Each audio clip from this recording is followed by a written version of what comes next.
Esports pools, sponsors, the Now TV Esports Industry Award, Esports Journalist of the Year. Now, that's not an endorsement. I don't know what is. Because obviously, I won this award at the Esports Industry Awards. Very unexpected, actually. I mean, as I'll probably address later in this video, I've never won anything of note, basically, especially in the context of esports journalism. Also unexpected in as much as they actually switched up the format this year. And whereas I know in previous years, particularly because they were worried about certain people not being able to attend the event and they wanted them to have time to prepare video, they didn't tell me before I went to this award show that I'd won. So actually my assumption was, well, I haven't won this year either. Okay, no big deal. I was planning on going regardless. And I think I was only told that I'd won something like maybe half an hour before my award was actually, that category was actually read out and I was announced as the winner. Because obviously they don't want you to be entirely surprised. I mean, I don't know how much of this they actually want the public to know, but I'll just let you know. I haven't been told not to say anything. So I had maybe half an hour. So what I basically did with my speech, which I'll link wherever, is just tried to make a joke for the first part, which is obviously the part I delivered, the part about, you know, better to be thought arrogant than to be a liar. Just freestyled all the shit about ESL, just thought perfect chance in it, just fire off a little shot for the old days. Not even anything to do with modern day ESL and the way things are run, because it has nothing to do with that. But for anyone who doesn't know, Turtle Entertainment, the company behind ESL, at least at the time, obviously now it's MTG, used to run their own esports awards. I believe they started in 2006. And they ran them for about 3 or 4 years. And they used to have Player of the Year, Journalist of the Year, all these sort of coverage site of the year. And first of all, as far as I know, I was never nominated for a single category. And as such, I never won. And in fact, none of the people I can think of who were good back then actually won. Now, sometimes in the player category and team category, yes, people would win. Even then, it was pretty ropey. Like, there were some that they got really wrong and some of the nominations were really ridiculous. And a lot of it did smack of a bit of cronyism. And there was a lot of industry politics that went on back in the day behind how those things were run in terms of who got to choose who was nominated and then who actually chose who won. So it was entirely unexpected. You know, I freestyled that part. And then the end part, yes, I freestyled it, but I already had in mind a basic thing I wanted to say, which was essentially a piece of advice for young people and people starting out in this field, which is, you know, define your own standards of what is good work and what success means and what it means to improve. And therefore, only have validation in terms of only put stock in validation that comes from you. If you think you are doing work, if you think you are improving, if you are working to get better, if you think that what you're going to do next and what you did before is good and hopefully getting better, then you're on the right track, in my opinion, because that is a guide that can always be present. Now, yes, I had to freestyle it in the moment, but that's something I've always thought that first of all, it's generally a message of my work anyway. And secondly, it's something I've always thought I would say in a scenario if I ever was to win an award or for some reason be asked for a quote about what made me a good journalist. I will always say that I never have done it for fans. I never have done, like, for example, I've never been one of those people who bought that mentality of like, oh, I just give the people what they want. Like, the reason why that is a stupid premise, in my opinion, is it presumes that people know what they want, or that you know what people want. Now, those two are incredibly precarious premises, which, first of all, I would say not many people could say they're qualified to know either of those. And even those who are, because both of those aspects can change and are in flux, even if at one point in time you do know what people want or people seem to know what they want, it doesn't mean either that they will continue to or that you can keep riding that and that it can be in any way consistent. In fact, I would say if you look at a lot of people's careers who seem to have gone that route, they seem to lack consistency. Whereas, for example, my career has been very consistent. Even when I've changed things, I've retained a lot of the same qualities. And that is because, first and foremost, I do it because I want to do it. The things I do are the things I am interested in and expressed in a way that I find interesting and stimulating. And my hope is if there is an audience out there, then it will reach that audience. I don't seek to address a certain type of audience, as in cynically looking what's out there in terms of demographics and then reverse engineering content. Now, I do tweak things from time to time. Like, for example, if TSM goes out of Worlds and I can think of some interesting thoughts, yes, I might do a video along that topic, but I'll still do it in my way and in my sense, and I would never shift the storyline just to be what would play into a certain demographic. And I think that's just a good piece of advice in life in general, but it's also something I thought was crucial for journalists, because they can be told that they're public servants and that they can be tossed to and fro on the whims of the public opinion, etc. And you see a lot of people get tortured by this sort of stuff, whereas that's always been my rock and my foundation, that I do what I think is valuable and I think is good. Not least because, by the way, to tie back in, you won't always get the recognition. I didn't for most of my career, but you know what? It doesn't matter if you have this mentality. So think about in the world of movies, in the world of cinema. So in theory, the most prestigious award you can receive in the world of cinema is an Oscar, right? The Academy Award for whatever it might be. Best Actor, Best Motion Picture, Best Soundtrack. In theory, that is the pinnacle of validation, of success in terms of accolades that you can have if you're in Hollywood, if you're in the movie making industry. But I think most of the great movie makers of all time made movies because they were really interested in a film, because they had an appreciation for cinema, because they had a story they wanted to tell, because they really appreciated something about technique or something about art and expressing themselves. I think ultimately those other aspects of the accolades were a secondary consideration, and they were perhaps just a bonus or a byproduct of things being done well. And so as such, I don't think it really does on a deep level matter to a lot of them if they win or not. Now, actors, it's different. They're a very fickle bunch. Their entire job often is based around how much people like you and how popular you are. That's a different world. I won't speak to actors. But in terms of like directors and people who are behind the ideas and how they're expressed, which is more in line with my job, I don't think that should really matter. So for example, at the 1990, I think it was the 62nd Academy Awards, the Oscar for Best Motion Picture went to the movie Driving Miss Daisy, which is an okay movie. It's not a terrible movie. It's not a good movie, I don't think. It's just an all right movie. It tells this little story that has some elements that are sweet to it, and it's got some factors that are redeeming about it. But when you consider the movies that were out and available for that year, My Left Foot, one of Daniel Day-Lewis's best ever performances, so one of the great actors, tells a very heart-wrenching but compelling true life story. You had Dead Poets Society, I think a classic movie, a bit of a cult classic, perhaps not the best movie, but a very good movie certainly, and that expresses an idea in quite a beautiful, quite a poignant way. You had Born on the 4th of July, a political movie in terms of its tone. I think certainly a good movie by a fantastic director, at least at that point in time, in Oliver Stone. You had some movies that weren't even nominated that were on other categories, I noticed, like Crimes and Misdemeanors is one of the best Woody Allen movies you will ever see. Whether you like Woody Allen movies or not, you don't necessarily have to even like the humor, just the way this story tells out. It says so much about life, and it has some great performances, particularly by, is his name Martin Landau? I think that was the name of the old guy who played one of the main characters in it. Wasn't even nominated. You had the Cronenberg, no, not Cronenberg. I actually forget the name of this guy now. What is his name? I can't be bothered looking it up, but it's the guy who did like Traffic and stuff like that. Why am I forgetting that name? And Out of Sight. You'll know who I'm talking about anyway. You just look it up. Begins with S, I believe. So Sex, Lies and Videotape. That one, pretty good movie, interesting movie. You had The Abyss, which was, first of all, is back when you had classic sci-fi movies. I think that's got to be up there. Yeah, there's some elements of ropey, but it's got, like, the main actors in it are really good. I think they do a really good job. I thought it was a pretty good movie all in all. Yeah, the theme of the movie might have been a little bit cheesy, but I think much better than fucking Driving Miss Daisy. The point I'm getting to is there were loads of good movies that year. Some that are like certified classics. A bunch that are just very, very good movies. That was a James Cameron movie as well, by the way. So, yeah, it is kind of ridiculous that Driving Miss Daisy won that year. But if you made any of those other movies, okay, yeah, you could be pissed off that you didn't win Best Motion Picture, and you might say, well, that's just wrong. I mean, it's obviously a subjective concern, but anyway, you might say that's just wrong based on what I consider. But would you really care that much? No, you wouldn't rather have made Driving Miss Daisy and won that award, right? You'd rather have made any of those movies I just listed that are better movies, in some cases much, much better, and more crucially, movies that will be remembered more. Nobody says, oh, you've got to go and watch Driving Miss Daisy. I know some people who would tell you, oh, do you like Robin Williams? You've got to watch Dead Poets Society, man. That'll really get to you. Or might say, oh, do you like sci-fi? Have you ever seen The Abyss? Oh, if you haven't, just go into it fresh. Go watch that. As I said, I would list Crimes and Misdemeanors as one of the best Woody Allen movies. I think it's fantastic.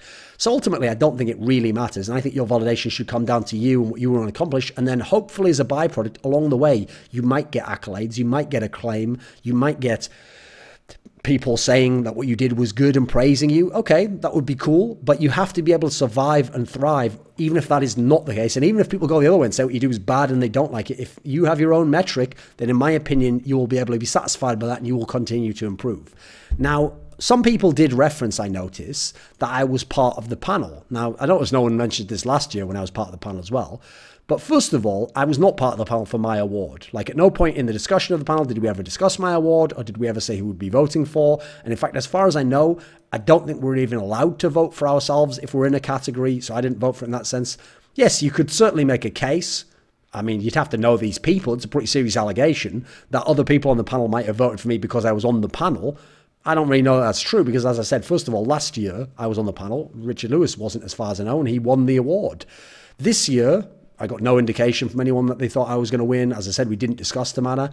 And so you can certainly, you can make a case as a conflict of interest. I'm not really sure there is in this direct instance, but that's up to other people to make. And the main reason I'm on the panel is not because I want to be, not because I volunteered. I was contacted by some of the people behind the Esports Awards a couple of years ago, well, a year ago or more now, and they told me we want to make a real awards and it won't be like those bullshit ones in the past. In fact, they even referenced the ones that I was not happy with in the past. And the whole point of this one is the people will win, will be worthy winners, and will have experts that know. And so we want you to come on board to give us your expertise, so your knowledge of the game, and you can tell us who's the best, etc. And so being on the panel had a very important role to play. I can tell you, when we had these panel meetings, some of the other people on the panel, understandably, when you consider the breadth of games that were being covered, are from Call of Duty or are from another game or know about FIFA. Like, for example, I didn't know about FIFA, so people had to explain to me who Gorilla is and what he's done. And when they explained the context, guess what? I voted for him, I believe, as UK Esports Player of the Year over players that I know are good but in other games but aren't the best. So I was able to play the same role for those people. I was able to explain to them why in CS you should vote for someone like Hobbit over someone like Mike Young in League of Legends, and why I think Mike Young wouldn't be a qualified player to win the Rookie of the Year over someone like Hobbit when you consider what Hobbit had done, or GH from Team Liquid, who I also referenced as a very key one. So I noticed a lot of the votes did go in line with some of the ones that I told them when it was people who didn't seem to know as much about the game. So I think I actually played quite a vital role. Now, I would have no problem stepping away from that panel and not being involved in it, but I think the entire awards would be poorer as a result. So you have to make up your own minds on that. And it was kind of settling to some degree that I noticed only really hardcore haters brought that issue up and thought it was some sort of corruption. So we'll just let them hate, shall we? They'll pick something new anyway, so it doesn't really matter, right? Now, the reason why it's significant that I won this award, and that someone like me would even be in a position to win this award, will require telling you a bit about the early days of esports and early days of esports journalism. So first of all, in terms of having fans and being a big name figure, you couldn't do it in the early days of esports. Especially in the first few years, there were no superstar journalists. When there was like one or two sites, there were a couple of journalists who were well liked and were known as the bigger names, like the ones who did the interviews or who were the person at the event writing the post and doing the photos. They might have a little bit of cult following, but that was only in the context that they post on that site. If they had left that site, most people wouldn't know where they went. No one would be able to follow them to a new site. There was no Reddits. You could never find out what their new work was. You'd have to somehow find their new site or find out about their new site, perhaps on the old site, and therefore go to that site and start visiting that site regularly. People didn't follow journalists around in the same way. There weren't these superstar journalists and personalities that were journalists in the same way they are right now. So that couldn't exist, and you didn't really have fans. Then in terms of how pro players treated you, you were just a super fan. You were a nerd. You were a nerd who was a super fan who was so into the game that you were willing to go and do these things like interviews and go to events and cover them, etc. So guess what? Yes, players might like to meet fans now in the context of a signing or a setting where they make a lot of money from fans and they might like the fans. But back then, you made very little from your fans. You made your money because someone sponsor was willing to sponsor the tournament that you played at. And yeah, people watching might have helped that in some indirect, abstract way to a player. But generally, you didn't think of the fans as really helping you that much or interacting with you that much.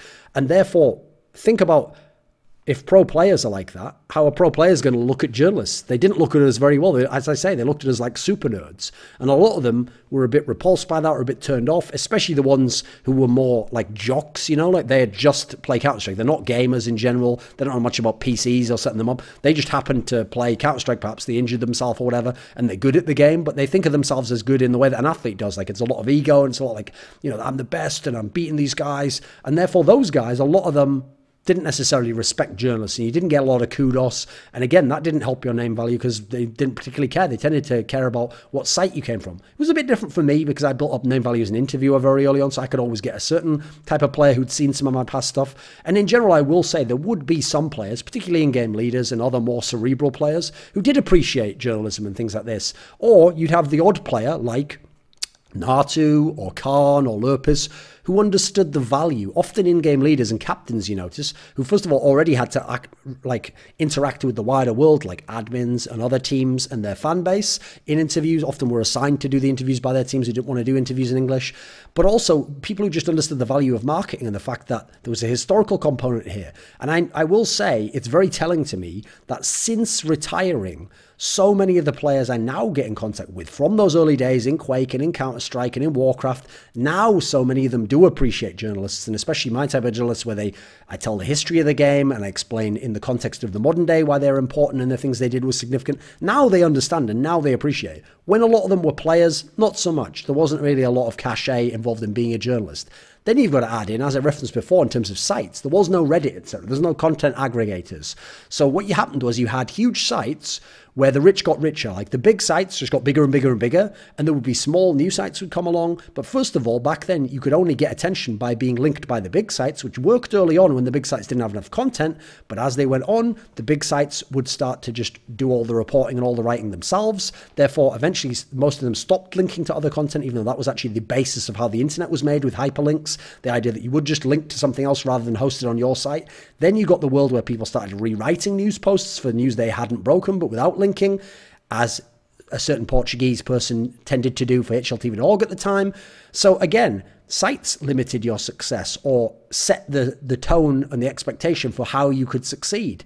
And more importantly, because the sites were king, not content or the content creator, the site determined how much you could earn and what your earning potential was and whether you could get signed somewhere else. So the earnings and the income were very poor back in the day. It wasn't until we're talking like 3 or 4 years ago, you could even make a good or above average salary in the real world at a job. That just was not even a possibility. Even if you were the editor-in-chief, even if you were high up within a company in this context, you just wouldn't be able to make much. And because there was no Reddit, because there was no Twitter, I mean, if we go back far enough, there wasn't even YouTube, there was no way to personally brand, to build up your own stuff, to get content where you're coming from the outside at a new site or a new location and bringing something that can just directly access the fans. You can't. There was a gatekeeper, which was the site and the people who ran the site. And therefore, industry politics were one of the number one predicators, number one predictors, rather, of success.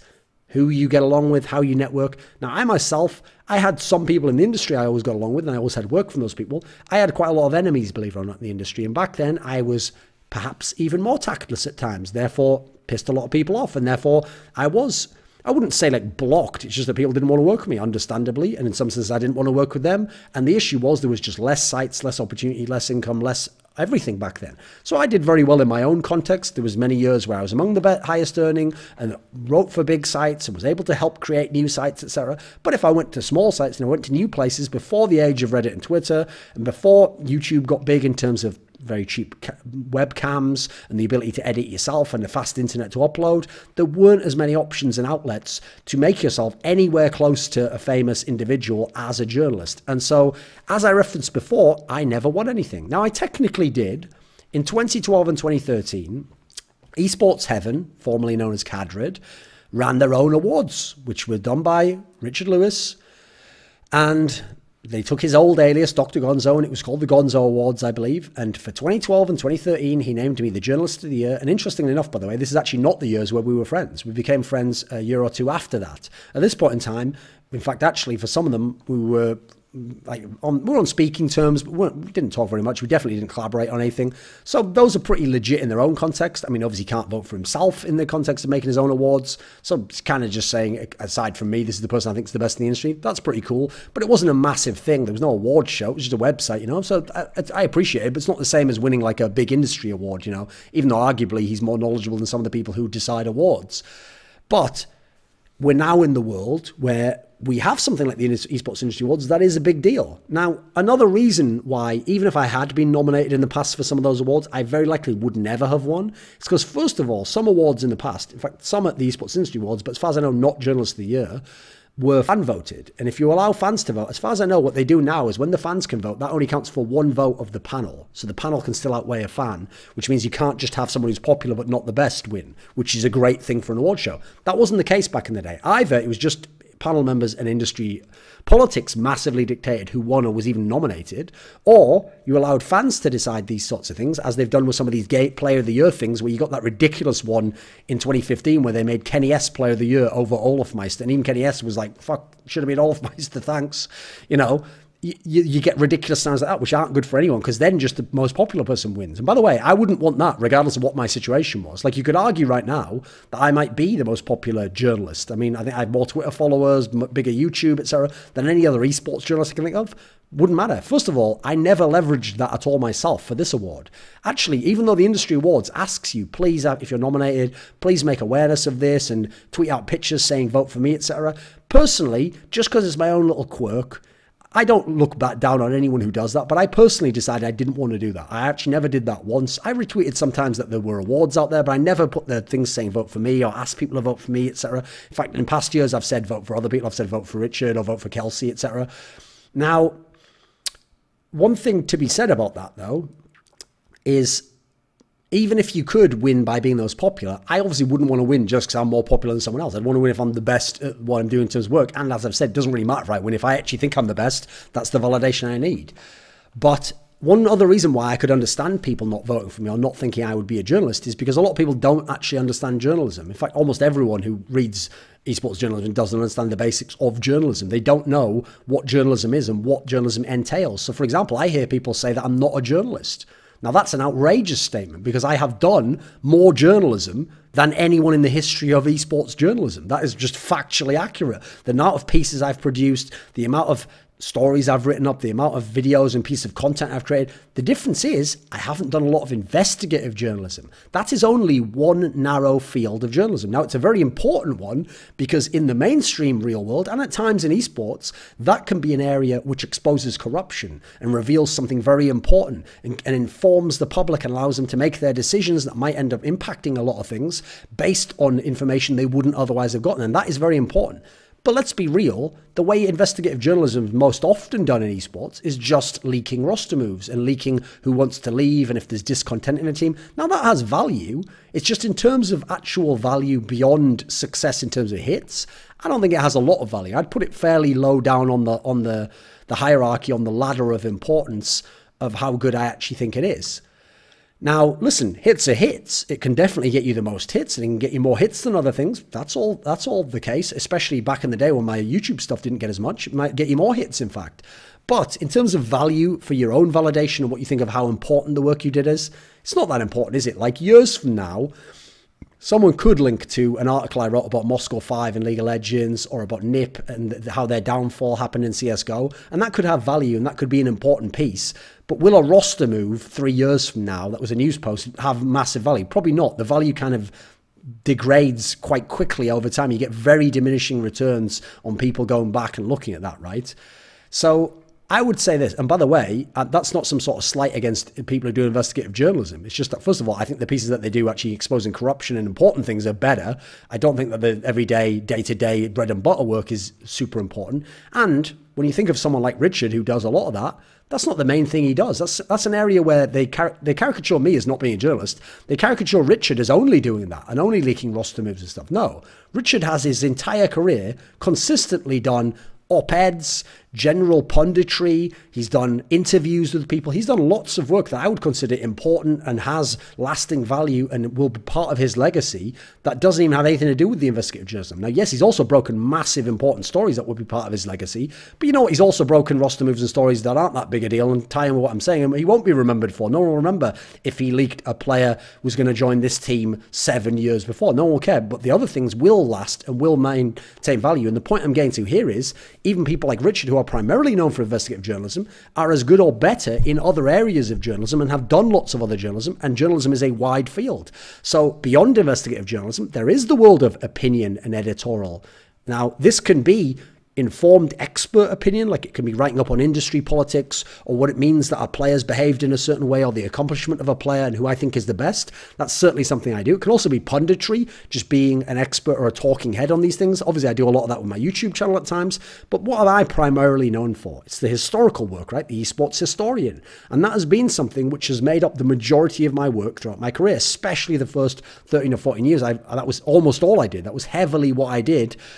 It wasn't so much the opinions and editorial, it was very little investigative journalism. Now, people don't realize that being a historian is being a journalist, just on a larger scale than the day-to-day of what's happening now and what's news today. It's doing that, but on the scale of all of history, and trying to go back through things and investigate the different threads that connected things and tell a story and interview people, etc., and find different pieces of details and research them.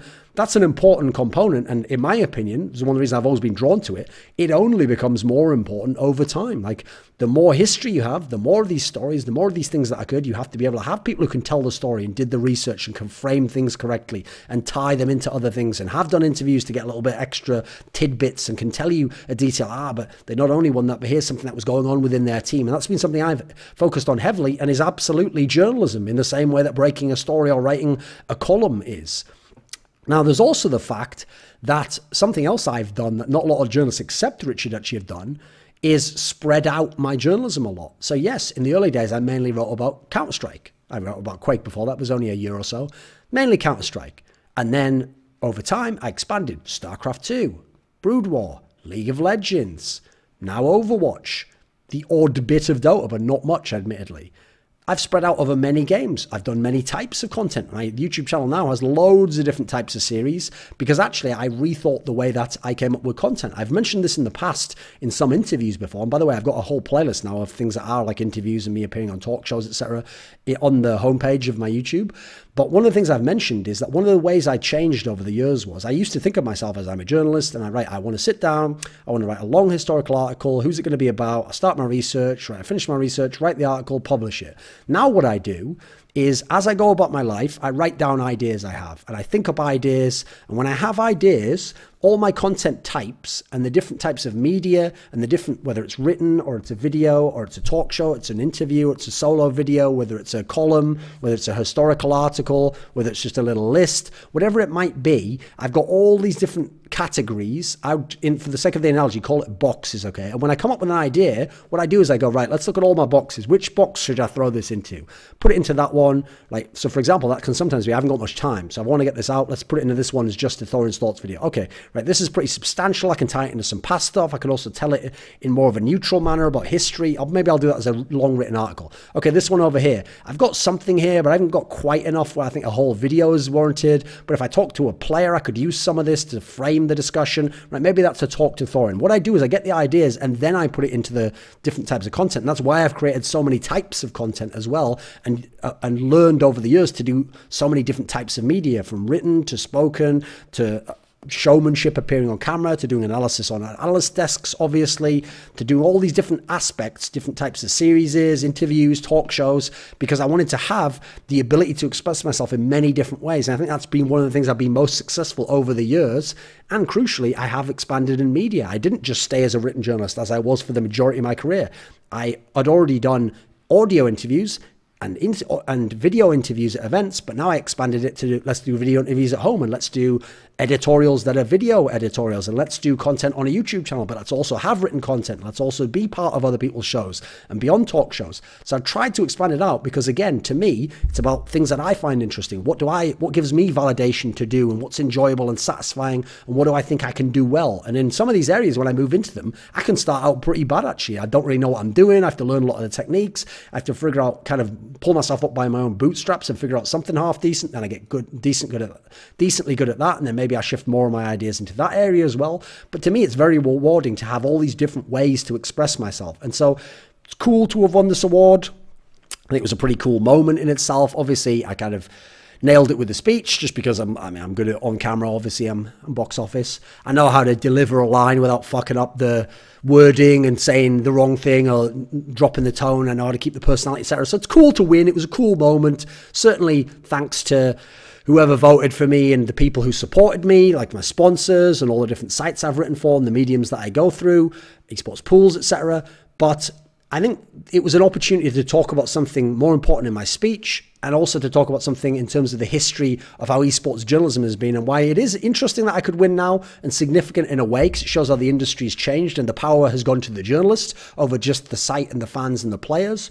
But also, it's not that big a deal if you win or lose if you're doing things right yourself. It's like I always say about players. Ideally, you shouldn't be thinking about winning or losing as much as playing very well yourself and doing the correct things yourself, because that will lead to winning and being a champion. That's why someone like Michael Jordan, even when they won the championship, continued to work on their fundamentals and working with their teammates and the basics of the game, because that is what makes you the great and that is what makes you win. Even though in theory, you could play in an inefficient manner and sometimes win the game. That wouldn't be better, wouldn't be more satisfying, wouldn't give you the same validation as if you play the right way according to your own metric and your own philosophy. And that's how I've tried to live out my career as an esports journalist.